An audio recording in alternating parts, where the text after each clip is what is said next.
Shalom Ubracha, peace and blessings. This week's Torah reading is titled Vayigash. It draws its name from the very first word of the Torah reading, Vayigash Elov Yehuda, and Yehuda approached him. The him in this case is Yosef. He did not know it was Yosef. It was the viceroy of Egypt, who happened to have been the brother that they had lost track of after he was sold by them into slavery. Last week's Torah reading left us off with a cliffhanger. Yosef had accused his youngest brother of stealing, and he was under arrest. And we read, Vayigash Elov Yehuda, and Yehuda approached Yosef, not knowing that he was Yosef. Vayomer, and he said, Bi Adoni, please, my master, Yedaberna Avdecha Dover Be'aznei Adoni. Let me speak something into your ears. Bial Yichar Apcha Be'avdecha. Don't allow your anger to burn against your servant. Ki chamocha kefaro, because you are like the Pharaoh. And then Yehuda goes on to recap the events that led them to this point. He says, Adoni sha'alas avdav lemar, you have asked your servants, saying, Hayesh lachem av o ach, have you a father or a brother? Vayomer el Adoni, and I said to my master, Yesh lanu av zaken, we have an older father, v'yeled zekunim katon, and a young child of his old age.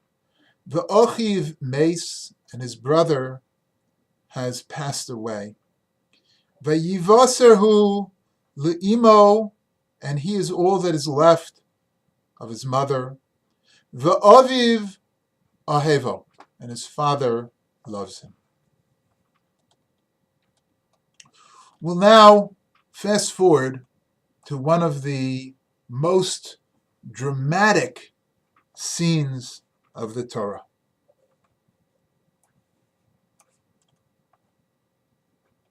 The Yehuda has told all of this to Yosef, and we read, V'lo yochol Yosef lihisapek l'chol hanitzavim olav. And Yosef could not bear everyone who was standing around him. Vayikra hotziu kol ish me'alai, take away every person from me. V'lo amod ish ito bizvada Yosef el ochiv, and no one stood together with him as Yosef revealed his identity to his brothers. Vayiten eskolo bivchi, and placed his voice in a manner of weeping. Vayishmeu Mitzrayim, and all of Egypt heard. Vayishma Beis Paro, and the house of Pharaoh heard. Vayomer Yosef, and Yosef said, Ani Yosef, I am your brother Yosef. Ha'od avichai, is my father still alive? V'lo yachlu echav la'anos oso, his brothers could not answer him. Ki nivhalu mifanav, because they were startled in front of him. The Mefarshim ask a compelling question. The commentaries ask a compelling question. We read in the beginning of the Parsha, in Yosef's discussion with Yehuda, that he tells him something that has been said before. Yesh lanu av zoken. We have an elderly father. Why was Yosef asking if his father was still alive if it had been repeated time after time by his brothers? Now, many of the commentaries view this as a way of Yosef rebuking his brothers. I am Yosef, and after everything that you did to me, is my father still alive? Haven't you killed him by your actions? Weren't you concerned when you sold me into slavery that it could kill him? I propose that there's another possible way to read this verse.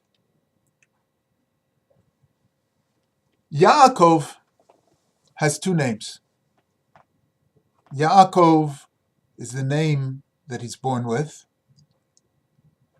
and then he struggles with an angel and wins, and the angel, or this stranger who we believe to be an angel, blesses him and says, you shall be known as Yisrael, the champion of God, because you have travailed with God and with humanity, and you have prevailed. I have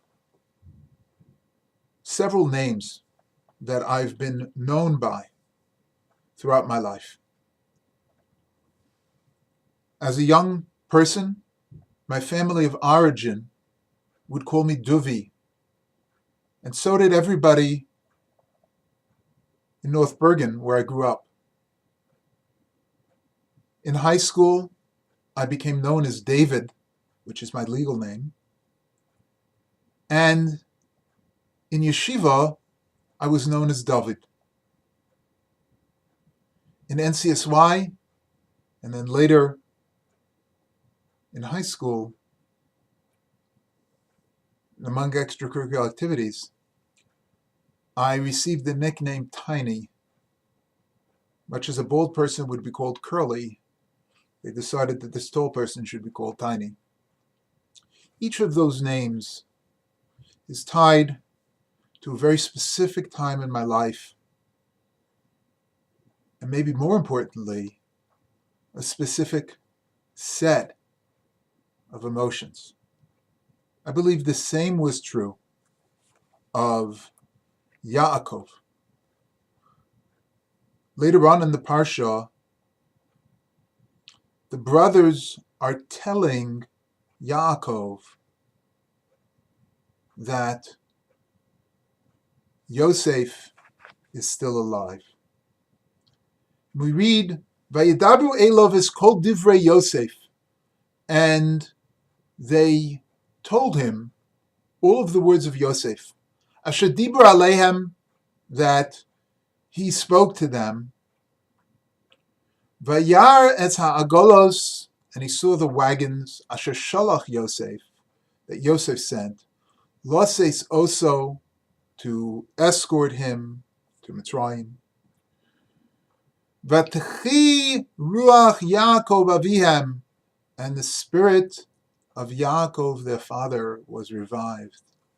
And then, in the very next verse, as if it was a different person, we read, Vayomer Yisrael, and Yisrael said, Rav od Yosef b'ni chai, my son Yosef is alive. Elcha ve'erena b'terem amos, I will go and I will see him before I die. Vayisa Yisrael b'chol asher lo.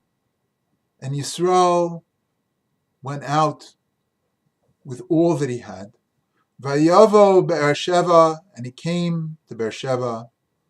Vayizbach zvachim lelohei aviv Yitzchak. And he offered sacrifices to the God of his father Yitzchak. It's very interesting that the sons approached Yaakov. And then, when the Spirit fills him, when he realizes that his son is alive, it is Yisrael, the champion of God, that rises up, takes his belongings, and starts heading to meet his son. Perhaps within this duality of names is the answer to our question regarding Yosef. Yosef knew that his father was still alive. But was his spirit within him? Yes, Yaakov was alive. But was Yisrael, the champion of God, alive? Was his spirit a ruach malei, a full spirit? Or was he a broken person, physically alive, but spiritually broken? And the answer to Yosef's query was not found in his brother's words. The answer to Yosef's query was found in the actions of Yisrael. When Yisrael realizes, Od Yosef b'ni Chai, my son Yosef is alive. Vayisa Yisrael, and Yisrael rises up, v'chol asher lo, and everything that was to him. Vayavo Beersheva, and he comes to Beersheva to offer sacrifices and thanksgiving to God. May we be blessed not only to be physically alive, to be spiritually alive as well. Shabbat Shalom.